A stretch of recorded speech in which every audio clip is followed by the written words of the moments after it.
Thank you again, Russell, for letting us do this film.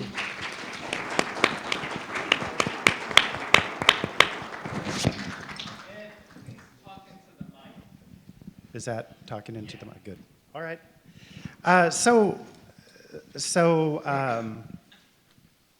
The work of Robert Therrien, you received a glimpse there. The installation downstairs can feel very intimate. It can feel very private. And I think that living in Los Angeles, I think that speaks to one side of the Los Angeles heart, you could say. The idea that a lot of us live in isolation. We live in our cars. We live inside of a very complicated city that makes our homes and our personal spaces a treasure, a place that we greatly value. But of course, Los Angeles has many more facets than that. And I'm very happy to be joined by three tremendous artists. I would argue three of the best sculptors in Los Angeles. Very honored that they're here with us today. Piero Golia, Max Hooper Schneider, and Samara Golden. We will chat with them briefly, individually, about their work, and then have a conversation. And I wanted to start with Piero. Piero is the artist that, one of the first artists I met in Los Angeles, and one of the first works that I saw in Los Angeles is the work on the screen here. And I'll ask Piero to describe the project a little bit, but one of the things I remember, Piero, about meeting you is that you are formerly an engineer. You're from Naples, and you wanted to live here. You chose Los Angeles as a place to center your philosophy of making art and center your practice here. So I wanted to start there. Why did you choose us here in LA? Oh, hi, hello. It's very strange. There is very strong light, so we are talking to darkness. It's very strange. Hi. Why I choose Los Angeles? I mean, we all make mistakes. No? I just persist and never left. But no, I think I was young and punk, and Los Angeles was pretty amazing and fantastic. No, I came here and I met all my idols, like Mike Kelly, Chris Bird, and Paul McCartney, everybody in the parking lots of galleries doing barbecues. It was a special time. This work that we're looking, the Standard has now gone out of business. So this hotel is now vacant. I think I'm a Pasadena suburbanite. It's sold now, already. Yeah, He's not trying to sell the building. Okay. Yeah. So this work,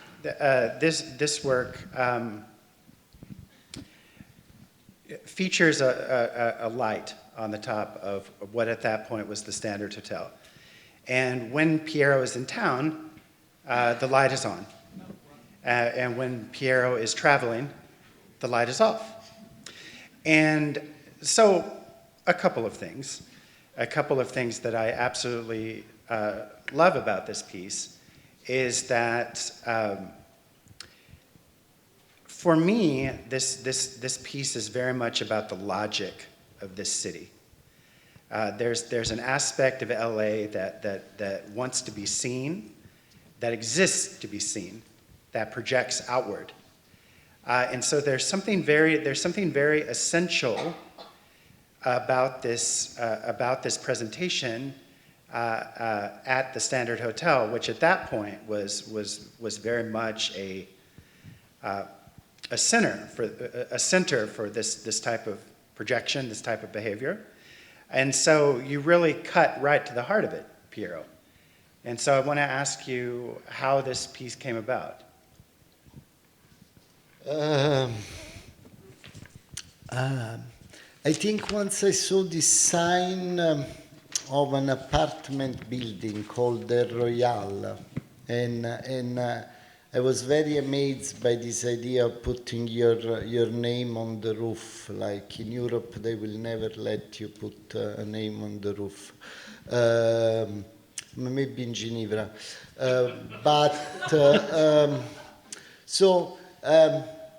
I just came to town. I started to know few people. I wanted to know more, and I thought it was a good idea to put a sign that, because in LA people, in Europe people, you are a neighbor, so they can see you coming in and out. In LA they don't see you coming in and out, so you may vanish or die and nobody never find out,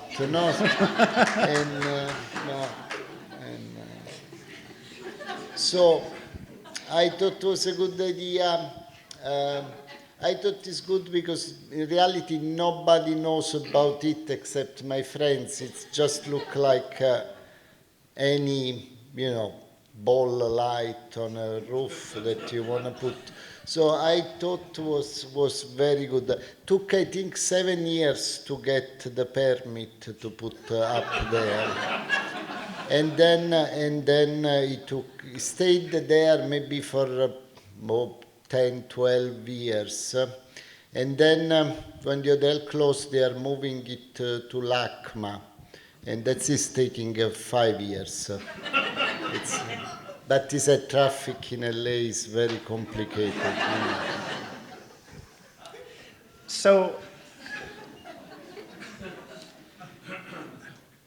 fantastic.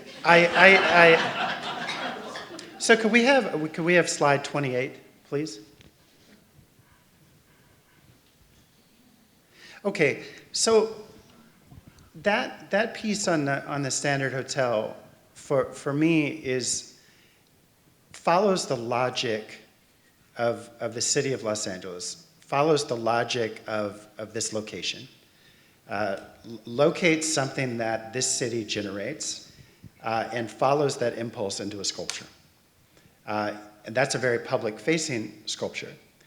And this type of making sculpture in Los Angeles is something that was practiced by Robert Irwin, was practiced by James Turrell, however, someone like Piero is really taking this ethic of letting a location speak to you and following the logic of a location into a very into a place that talks about things that are beyond the sort of light and space rubric that presented itself in the 1970s. This piece is new, and I wanted to ask Piero about it. I visited this piece several weeks ago. This is at a private residence in Bel Air. This is a staircase with no visible means of support. It's a collaboration with the architect Edwin Chan. This, when people see this work, I'm convinced this will be one of the most extraordinary things in this city. But unlike the Standard Hotel, this is private, and it's also about the contours of the land, how this particular location in a sort of twisted valley here contours down into a slope. Could you talk about this project a little bit, Piero? Yeah. So we start at the beginning. I think was time of COVID.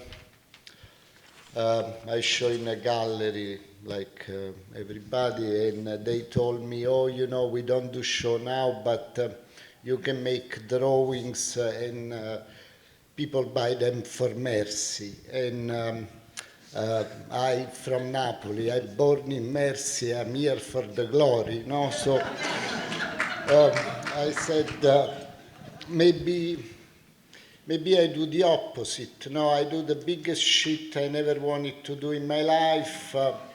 If I'm good enough, somebody will want to do it. And if nobody want to do it, maybe I just don't need to be here. No, I don't think we are all obliged to be artists. I think we should stay here only because we are stupid. Anyway, I find somebody was crazy enough to say, oh, it's a good idea to build a stairway in my backyard. I called one of my best friends, who's a fantastic architect, and we did a lot of things together, and I was like, you want to do a stairway with who goes nowhere? And he said, yes, sounds good. And then we had to find engineers. They thought I was an insane person. 2 years after, we fixed all the engineering problem, and maybe I was not an insane person. I think I just talk funny. And 3 years after, up to 40 people at the time, you can walk the stairway. Yeah. And I'm telling you, when this opens, this will be absolutely amazing. And I think that you know is kind of a good place to start in terms of sculpture as world building, or something that adheres to the logic of a site, adheres to the logic of something that exists, but that creates something magical and even dreamlike out of it. So I have a very close friend in Korea who's a philosopher, and if I told him that, he would say, that's absurd, that doesn't make any sense. Like, that's completely ridiculous. It's like, when you talk about world building, you're talking about literature, you're not talking about visual art. That only applies to the Lord of the Rings. That, you know, you should go talk to Tolkien or Peter Jackson. This has nothing to do with sculpture. I would challenge him. Could we have slide number 39? So this is a work by Samara Golden from Night Gallery.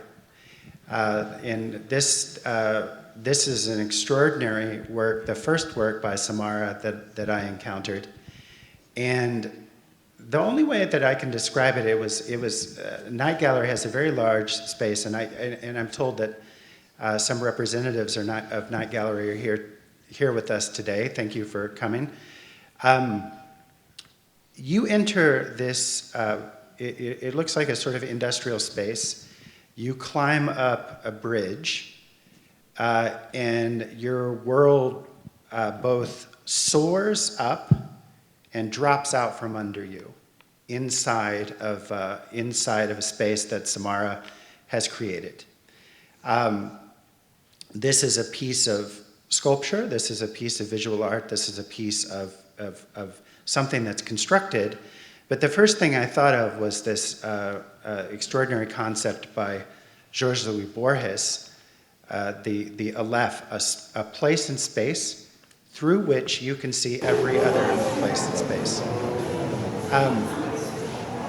This is one of the best sculptures I've seen ever, and we're honored to have Samara here. And I wanted to ask you about how a work like this comes about, and how you got started in thinking through this work.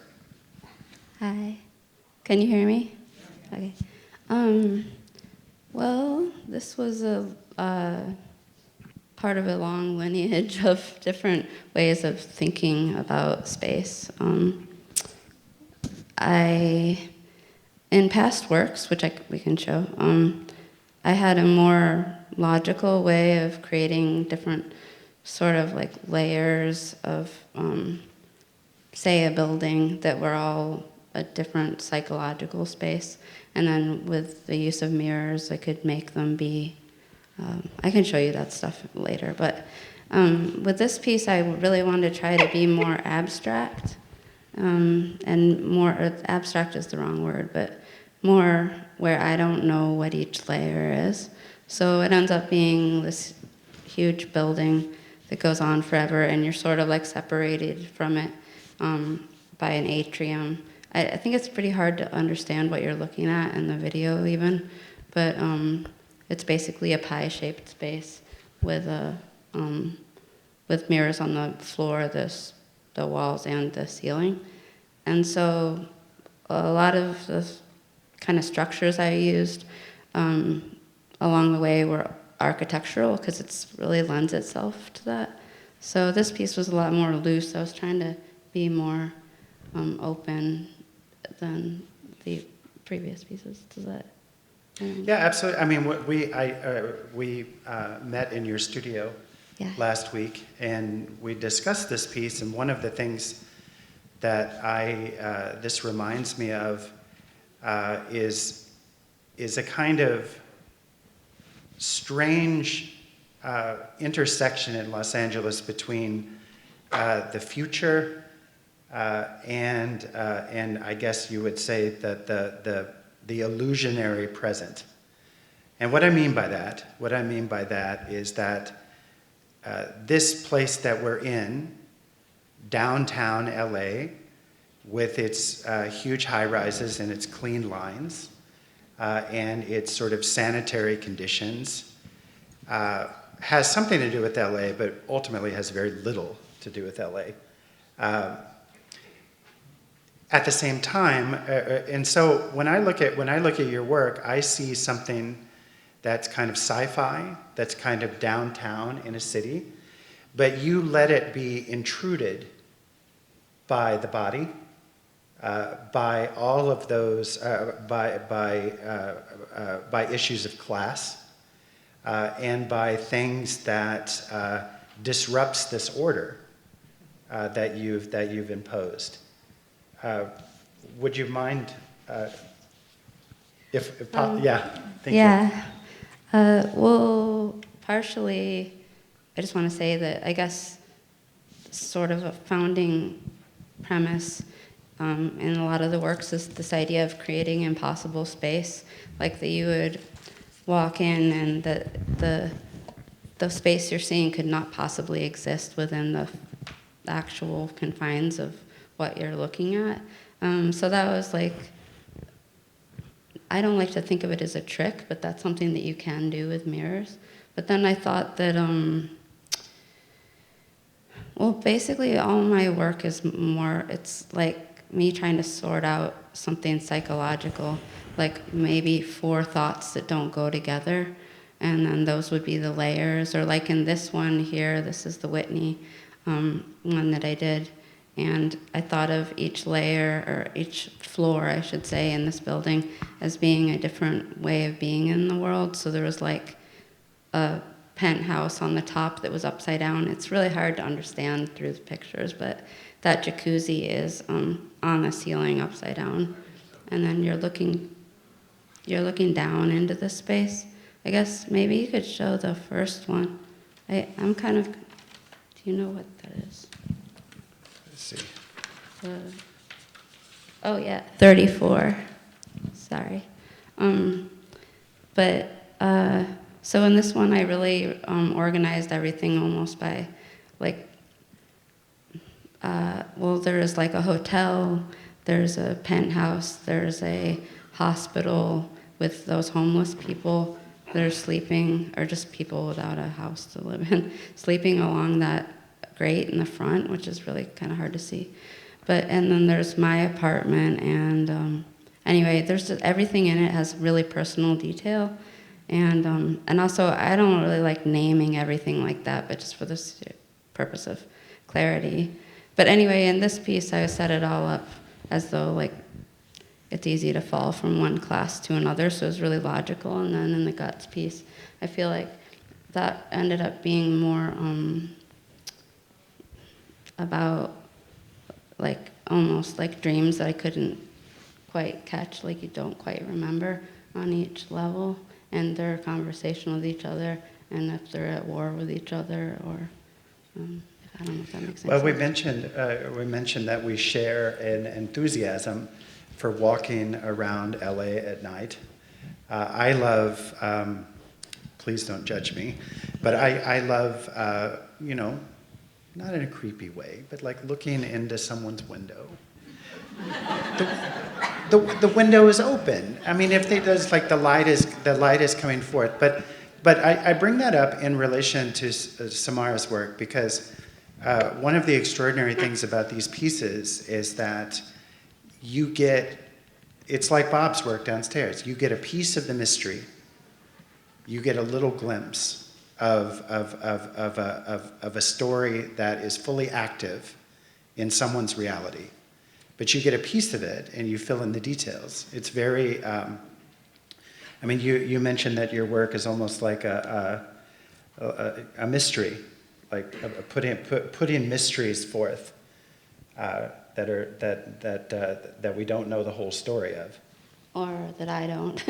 I Sure. feel like it's important to me to not really be able to or that I'm trying to put all these things, to capture all these things to convocate something that I don't really know what it'll end up being, which is a horrible way to live in the world, and very painful, but also really interesting. I think as it's not science, but it's definitely like, there's a puzzle but no answer. That's a dumb way to put it. But while you were doing that, I was trying to find the Yerba Buena piece, because I thought that looked a talk about night. I think I didn't take all the. It's okay. Oh, it's okay. It's okay. Well, we'll be back. Yeah, we'll be back. I'd like slide number 1. So the last sculptor artist joining us is Max Huber Schneider. I met Max about 10 years ago, and you know, with Samara's work, the first one I saw was Night Gallery with Piero, was the Standard Hotel. With Max, the first piece I was aware of is this work, which is in the Mongolia Land Art Biennial. This is in the middle of the Gobi Desert. Max, I can't even wrap my head around this. Could you help us into what this is? Absolutely. Yeah. I mean, to a certain extent, but to echo what you guys are saying, I mean, I'm a big advocate of propagating mystery. So this is probably like a 25-foot wide granite outcropping in the middle of the Gobi Desert, and it was one of the first outdoor interventions I ever did. And I just had a suitcase, and I had materials were scarce, and I was eating sheep entrails, and essentially I just coated this with I spackled this outcropping with a photoluminescent cement mixture, and because there's no, it's the middle of the Gobi Desert, there's really no light pollution other than moonlight reflected in a mountain goat's tear or something like that. I mean, there's nothing, really nothing. This thing really phosphoresced and kind of was like a beacon, and you could see it from really far away. So I made peace with it. I kind of did my intervention, and then I guess 6 months later, maybe even more than that, the organizers contacted me and were like, nomads, I mean, they said shamans, but it was just nomadic people, began using this as a site for depositing bones and other kind of discardable artifacts from their temporary compounds. So it became this strange beacon that really set up its own ecology.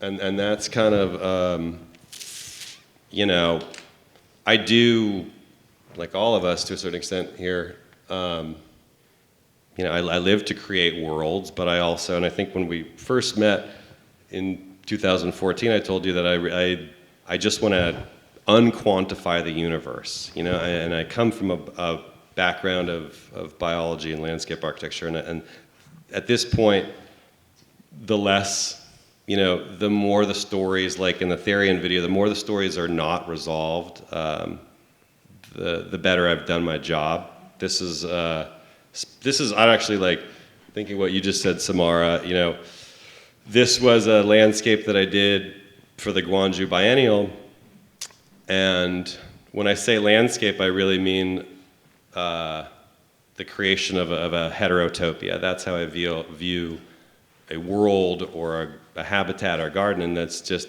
a lot of seemingly disparate elements coming together.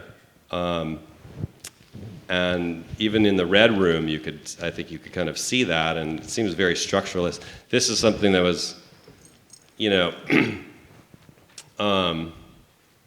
this is one of my favorite pieces. Sorry to say, but so yeah, the worlds that also these worlds that I'm creating, and also let me just digress for a second. When I say world, we all think world, it's this big thing, you know, or it's this thing that's like it's complete. Like when I say world, it's limitless, it's not complete, and it's irresolute. And I always say set of conditions, no plot. You know, that's the takeaway sentiment. But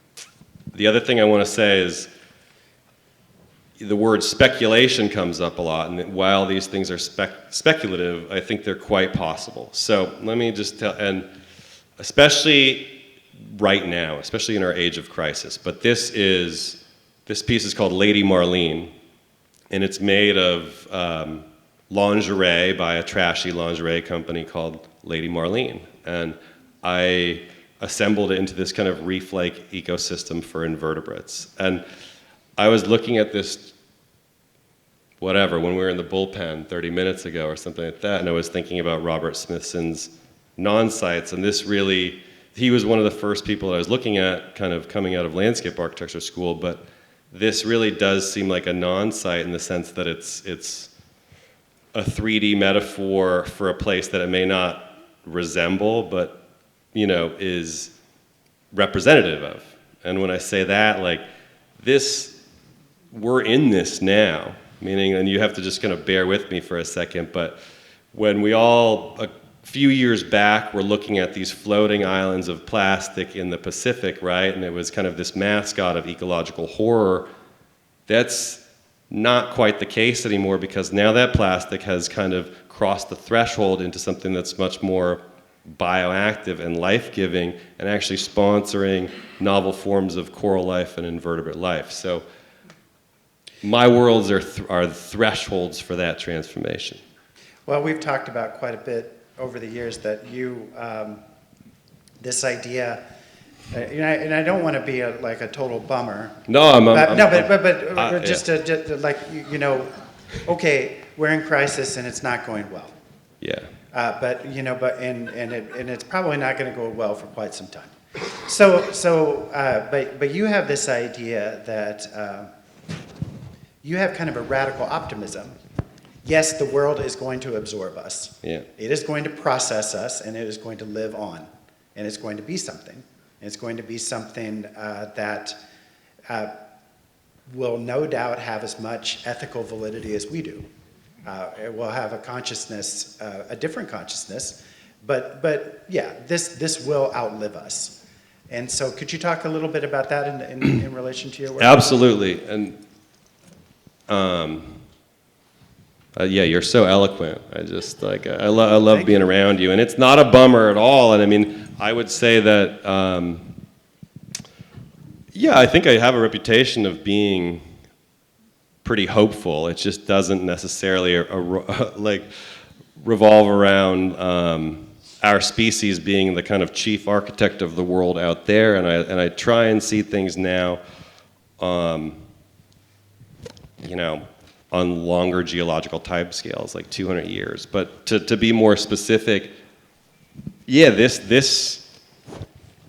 let's go back to that one for a second. I mean, this crap, right? Like cereal, this ubiquity of stuff that's kind of deleterious to our environment. This is our inheritance, right? This is what we are living in. This is the result of just like centuries of planetary destruction. So what are you going to do? I mean, we could go home and be fatalistic and cry about it, or you can actually just think about what it'll turn into. And this piece, actually, I'm looking at it. I mean, this represents.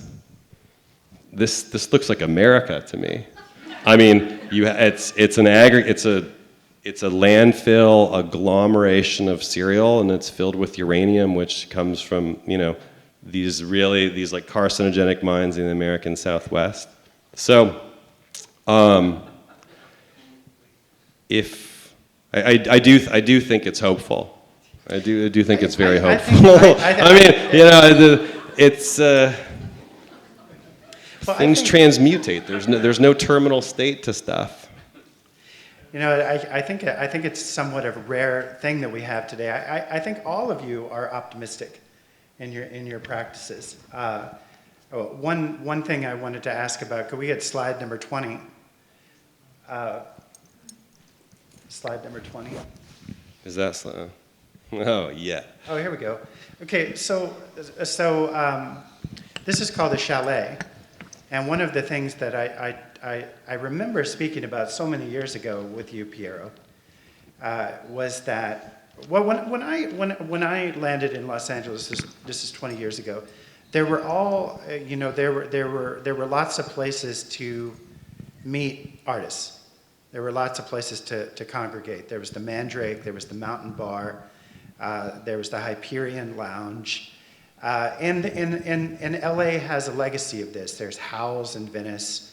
There's Barney's Beanery up on Melrose. There's the Capri restaurant with Albert Olin and Martin Kippenberger.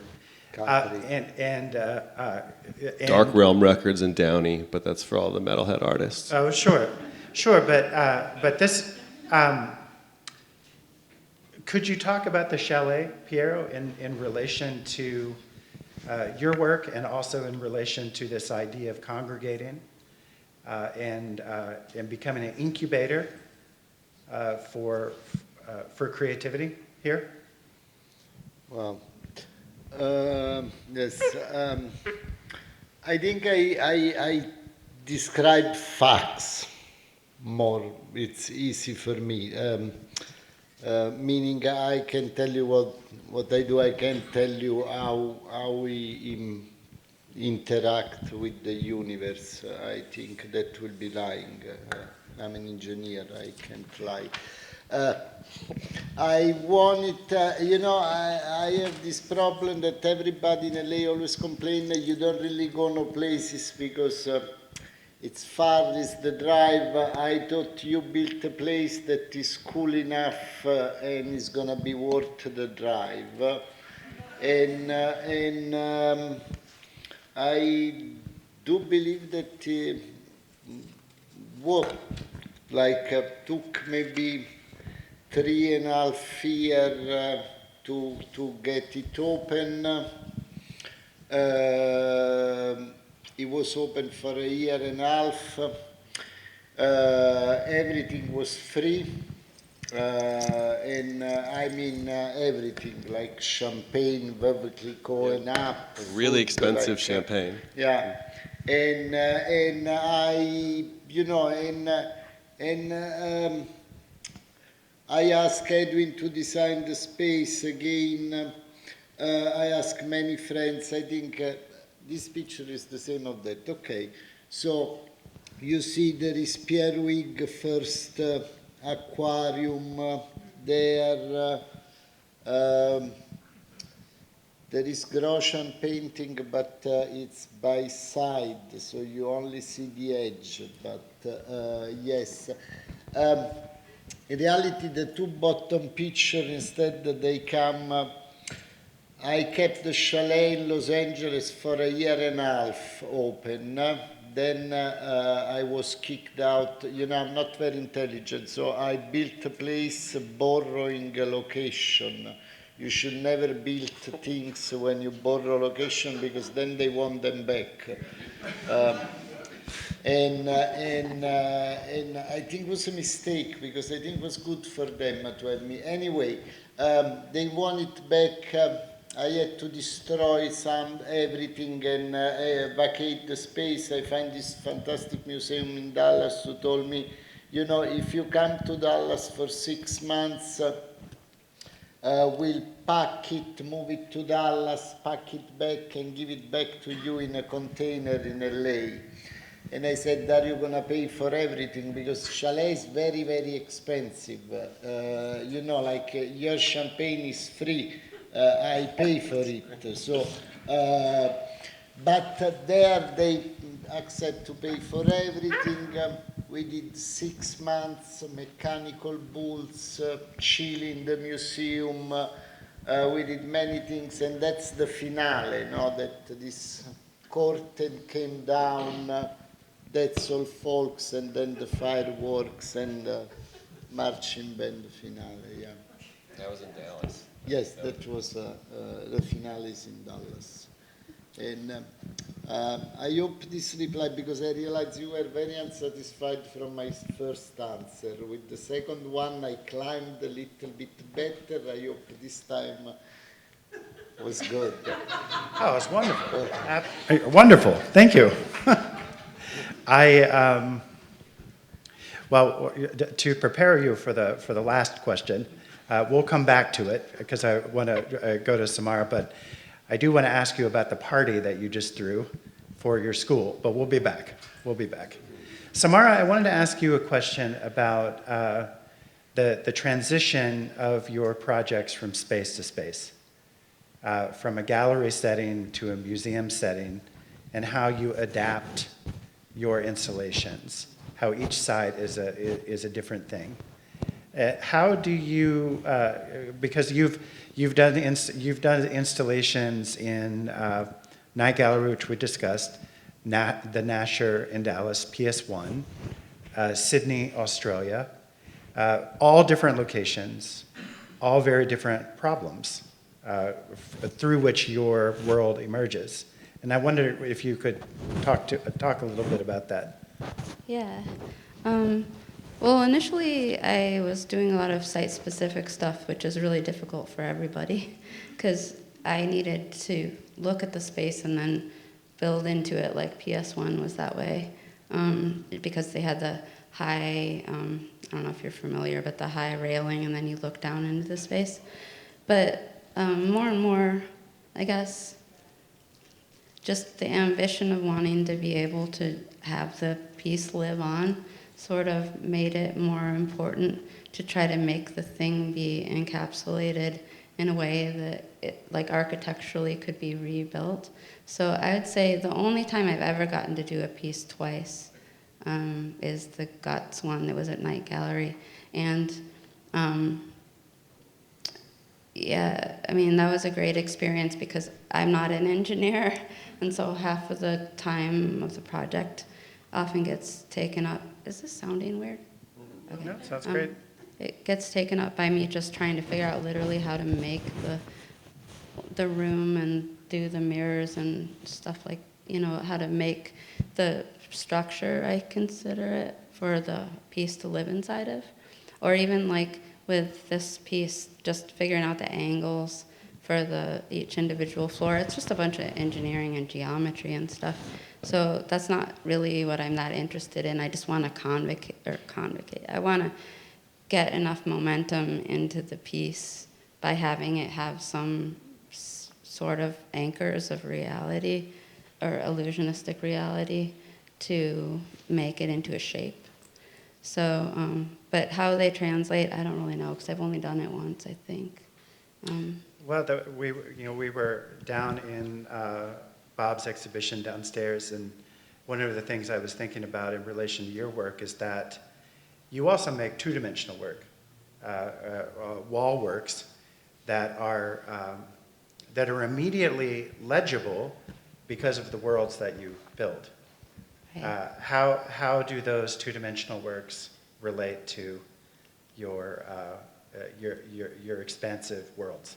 Yeah, well, I struggle with it a lot. I think of the two-dimensional, or really what I'd call them, is small sculptures that come out of the big context of the installation, or like small.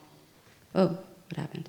Small parts of it. I think of them as arrows that go back to the moment that was the actual installation, because the installations are very like, it's totally about the experience, and it's bodily and also visual, and hopefully beyond that. So I think the only way I feel really comfortable with coming up with smaller, or not smaller, just parts of those pieces, is thinking about them as like arrows that point back to the piece, but also things that could get recollected and put back together.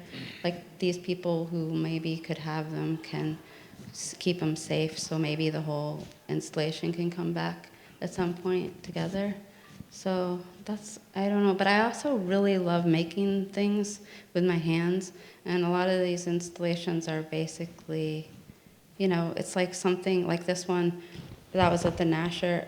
I had no idea if it would work up until like a week before, because I can't see it in real life in my studio. I have to go and hang all the plastic to make the surface of the water and stuff, and actually see that before. So it's like terrifying. So, and a different process. So I don't really love the idea that they just disappear completely. I think that anybody that went to this is going to remember that. Because Renzo Piano's buildings, they're great, but they're very ordered, and there's a very specific trajectory through them. And I'm telling you, when you went into the basement of the Nasher, your entire world drops out, and you're in this subterranean space that completely upends, you know, this very sophisticated, very beautiful building. And so even though maybe it didn't work, it definitely worked. So we're coming to the end of our 45 minutes, but I want to ask, before I ask about Piero's party, I want to talk to Max about, a couple of weeks ago, Max, you texted me and you said, I've fallen in love with rainbow eucalyptus trees. Oh. And so I wanted to ask you about that, and because something's coming down the pipe that I think you're all going to like. And could you talk about that a little bit? Yeah, no. Thank you for the introitus into that. So yeah, I do love the rainbow eucalyptus. If anyone hasn't seen it, you should just look on your phone, because it's pretty amazing. And well, I'm real quick, because I mean, you know, like I'm kind of a dervish, but in the Therrien essay or something, he talks about universal forms. I mean, I think some things are just kind of perfect as they are, and that's my way of saying that. I see a lot of things kind of in the world, the natural world, that just seem perfect as they are. And well, anyway, I'm doing I'm making a world. I'm making a kind of live ecosystem park kind of sculpture hybrid on the campus of UC San Diego, and I'm going to use a planting plan with a lot of strange specimens, and you know, I want it to kind of, and I think Bob Irwin talks about this, and Therrien talks about this, you know, it's like, I want you to know that you've crossed a threshold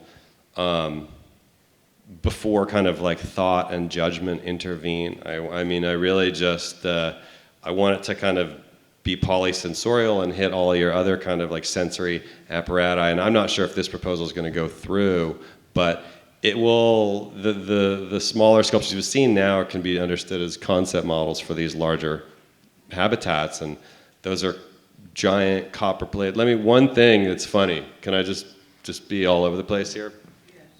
So I work with copper electroplating because I know this guy when I worked for another artist installing the aquarium at the chalet.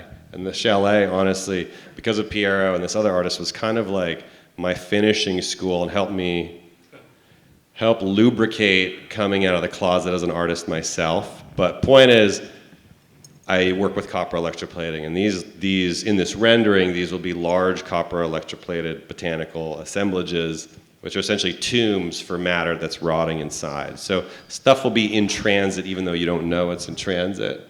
Wasn't the first thing that you used this process a McDonald's French fry? And McDonald's French fry and chicken nuggets, yeah, for sure. Yeah. I mean, and I have a. That's the thing is like and I think about the history of Los Angeles artists too. I mean, I revere a chicken nugget in the same way that I revere a diamond or a fossil. I mean, you have to cherish these things to a certain, and that's the only thing I was thinking about when I just saw that video. I think this guy really cherishes those things, and it's not just for the sake of creating like a kind of a thrift store kind of nostalgia. I mean, I think this guy really, really cherished those things and commune with them, and I think that's what it takes. Absolutely. Before we take a couple of questions, Piero, earlier you mentioned that you stick to the facts. I read an interview with you. Piero has for many, many years run an art school called the Mountain School. I read an interview about the Mountain School where you were very specific. The Mountain School is not an artwork. The Mountain School is a school. It's straightforward in that respect. And you've brought in, for instance, Samara to speak along with many others to bring students into art making. However, the Mountain School has had an anniversary, and the outcome of that anniversary was a somewhat extraordinary event that happened just a few weeks ago. I sadly couldn't go. You don't miss your mother-in-law's birthday, and I couldn't. But I wanted to ask you about this event and what happened there. What was your thinking in it? And could you bring us into that? I don't do much thinking. I think that's why I end up here. You know, like if I would do thinking, maybe now I will have a good job. But yeah. Mountain School, 20 years. Friend of mine. I consider live or sculpture the same thing, you know. And 20 years is something to celebrate. Somebody told me, "Are you throwing a party?" I said, "Probably yes. I don't know." She said, "I can give you the money to throw a real party." And I said, "Well, I've been asking favor to people for 20 years. Maybe I can give them a big party." And this is little pictures. We had a live orchestra to score the party, 40 cellos. This is my friend Stephen Galloway was doing the MC. You see a goat there. There were many goats. Goats are very, very cute and good looking. Kids loved goats. And we had oyster champagne. We had, I don't remember somebody. We had the Piero performance of the public writer. The yellow T-shirt is Simone Forti. She gave us a sentence, "Art make me strong." And we screened and people could take T-shirt. And then we got the cake from Laila Goar and we helicoptered him. I thought it was very good looking and children really enjoyed, I think. So the cherry didn't fit in the crate, so we had to add it last minute. I wanted to close with this because LA is an extraordinary place. LA is an extraordinarily difficult, unruly place to live. But I think that it's a place where things like this is possible. This is totally bonkers, but it's absolutely incredible, and it's the payoff, of 20 years of an art school. Maybe that can happen somewhere else, but it's good to have it proven that it can happen here, if that makes sense. So the four of us are in a very tough position because we can't see any of you. We're staring into darkness. So I'm not sure how a question and answer is going to work, to be honest. Okay, so there we go. We're going to answer the question. So we'll take a couple of questions. We've been at it for 45 minutes. There's a gentleman in a yellow. I don't have a question. I was waiting. All right, good. So let's take a couple of questions and see where we're at, or not. Well, if that's the case, maybe we've just done it. Oh, here. Oh, in the back, I see a gentleman.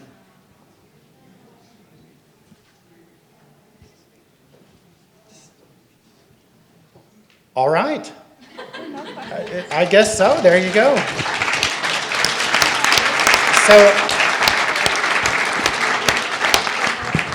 So thank you so much. Thank you so much, Russell, again, for the amazing film on Bob's Red Room.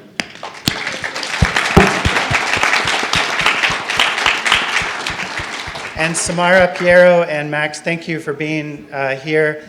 I really hope that you will all, these are amazing artists, and we're lucky to have them in our city, and I thank you for coming.